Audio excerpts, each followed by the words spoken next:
You look back to the year you've had, obviously no regrets coming back for that senior season of high school, given the passion you had for your high school and how close you came to winning a state championship.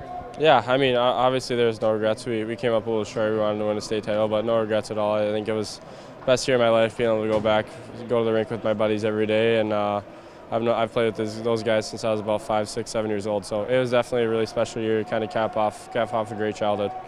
Your parents have always been very supportive when it came to the decision to maybe not go to university, at least right away. Where did they stand, or was this all on you? Yeah, I think I'm pretty lucky. My parents never played hockey, so they just kind of come and support and tell me good game pretty much no matter how good or bad I play. So I think that really helps me out, and obviously they don't put too much pressure on me. They let me make the decision, and I think I like it that way the best. You've been immortalized forever, having won Mr. Hockey, and when you think of your high school and the history, you're just the third to have won it. What did it mean to win Mr. Hockey in the state of Minnesota? Yeah, I mean, obviously it's humbling, especially to be mentioned with the guys from Eden Prairie I looked up to when I was young, Nick Leddy and Kyle Rouse. So I looked up to those guys when I was young. So it's definitely humbling. You see how a lot of the winners are doing really well right now in the NHL and things like that. And so it's definitely humbling, and I was really excited to win the award. Casey, you're not the first future National Hockey Leaguer to have been cut somewhere along the line. Take me back 5 years ago when you are not allowed to go into a certain select program and how it motivated you from grade 8 on to get to where you are today.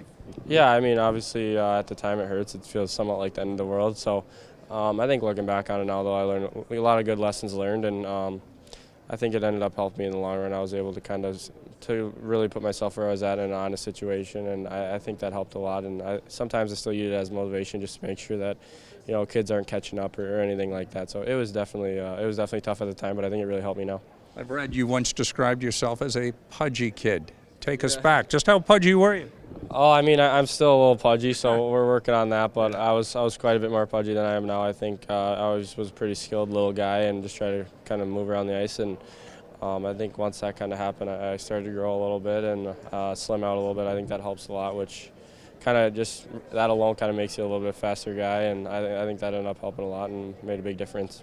Toronto Maple Leaf Jake Gardner and his brother Max talk about Lake Minnetonka and just those magical nights going out and skating. You've also discussed skating in the backyard pond at 2 in the morning. I guess ice time is ice time. Maybe you can elaborate on that. Yeah, I mean, obviously growing up in Minnie, there's a lot of kids skate in the outdoor ponds. It's pretty stereotypical thing with all the kids from there. So, yeah, I got a backyard rink in my yard. My dad's been doing it as long as I can remember. So, me and my buddies definitely had some late nights, some really good battles out there, and some of those memories are some of the best of my childhood that I'll definitely cherish.